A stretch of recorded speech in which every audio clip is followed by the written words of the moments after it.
Hello and welcome back to Children's Reading Cove. Let's dive into Othello Part 3.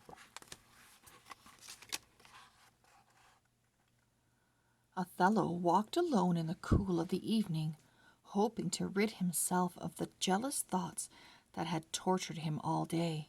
As he crossed the parade ground, he met Iago. "How are you, General?" said Iago. "You look—" "My mind is full of fire and poison," Othello burst out. "I would rather know for sure that Desdemona is unfaithful than suffer these doubts." Iago leaned closer. "I may have proof, sir. The other day I saw Cassio with your wife's handkerchief, the one embroidered with strawberries." Othello's face fell. "First love token I ever gave her. She swore she would always keep it." "Listen, sir," said Iago. "Your wife told Amelia that Cassio means to see you in the morning to beg for his commission back."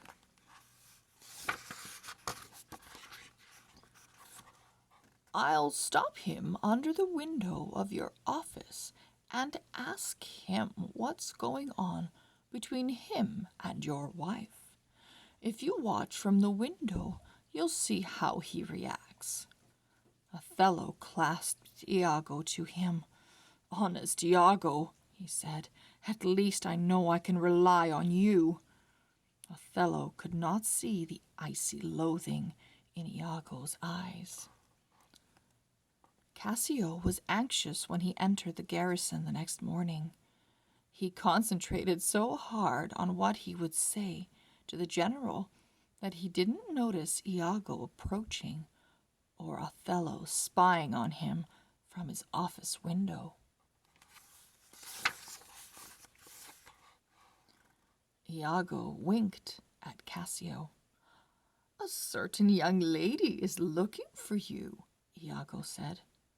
"Bianca?" said Cassio, rolling his eyes. "She follows me everywhere. I found a lady's handkerchief in my lodgings yesterday. I've no idea where it came from, but when I gave it to Bianca, she was as pleased as if it were a diamond ring." "Talking of rings, some of the men are taking bets that you'll wed her soon," Iago said. Cassio threw back his head and laughed. "You don't marry women like Bianca," he exclaimed, "not if you have any sense." Othello's pulse pounded in his ears. "Look at him laugh," he thought. "He must be bragging about how eagerly Desdemona gave herself to him." Othello was not the only one spying on Cassio. Down in the parade ground, Bianca had emerged from a shadowy doorway and was glaring at her lover with her hands on her hips. "So that's what you think of me," she seethed. "Well, don't come sniffing round me again, and take this back." She plucked a handkerchief from the front of her dress and flung it at Cassio. The handkerchief was so delicate that it floated as it fell, unfolding like a bird, opening its wings. Othello recognized the handkerchief as Desdemona's.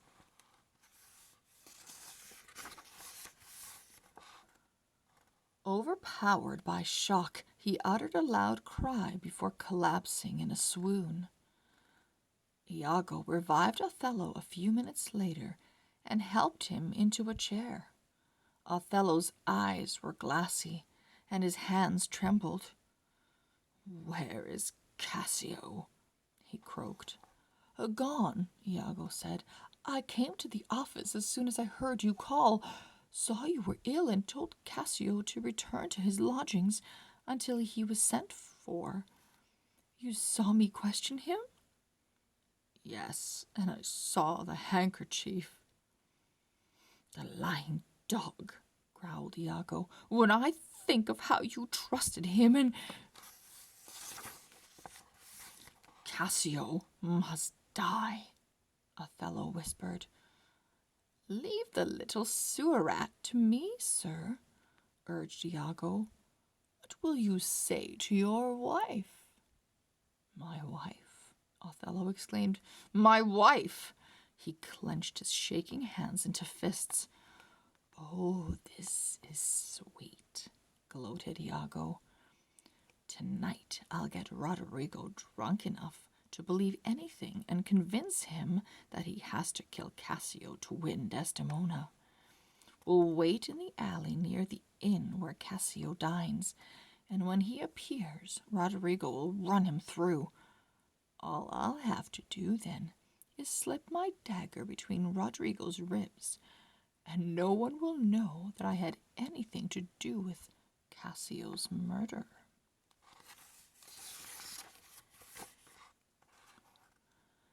Desdemona had just finished saying her prayers when Othello entered the bedroom that night.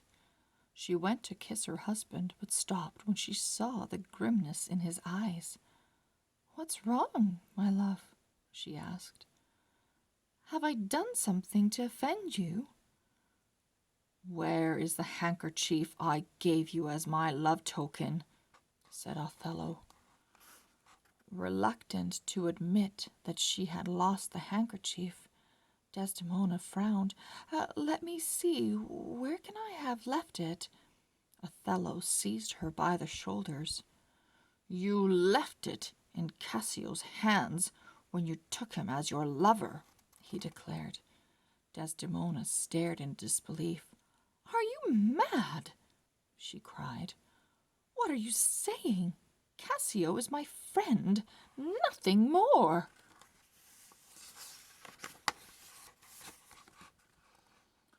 "No more lies," bellowed Othello. "You have broken your wedding vows, and now you must die." He hurled Desdemona onto the bed and pressed a pillow over her face. A shadow seemed to fall over Othello's mind. He saw, heard, and felt nothing. Gradually he became aware of a knocking at the door and Emilia's voice calling out, "Murder, my lord!" Othello stood up stiffly, crossed the room, and opened the door. "What murder?" he said. "Roderigo attacked Cassio, and Cassio killed him," gabbled Amelia. "Cassio was wounded, but he'll live, so—" Amelia caught sight of Desdemona's body.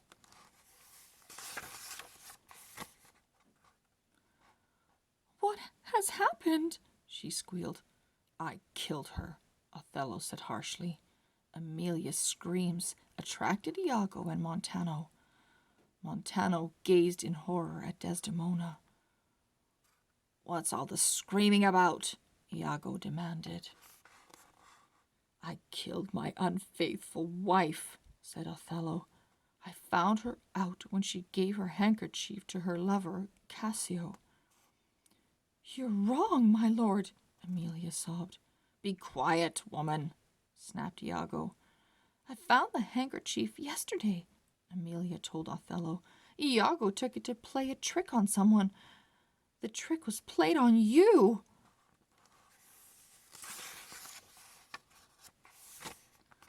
Moving faster than a blink, Iago stepped over to Amelia, stabbed her through the heart, and ran from the room as she stumbled to the floor.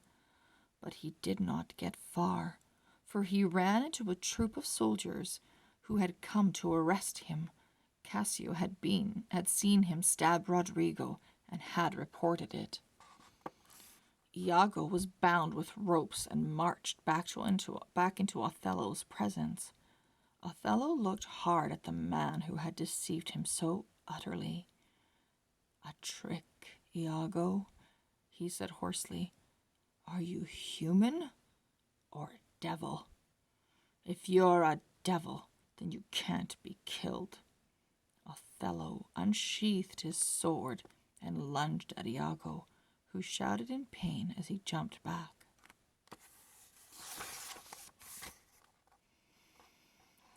A soldier struck the sword from Othello's hand.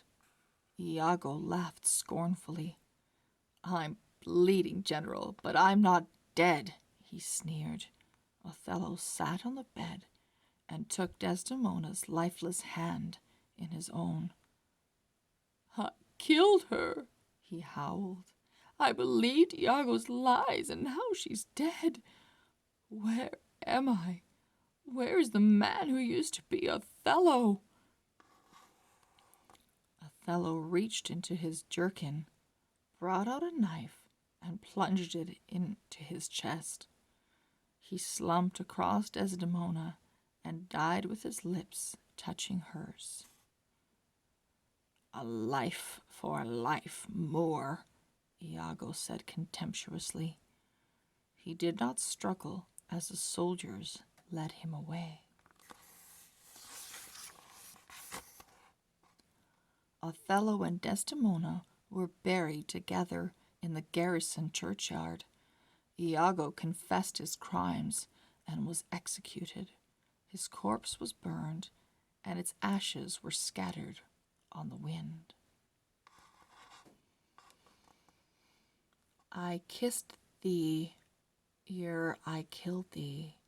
No way but this, killing myself to die upon a kiss. The end. Thank you for reading and listening along on Children's Reading Cove. I will see you very soon. Bye-bye.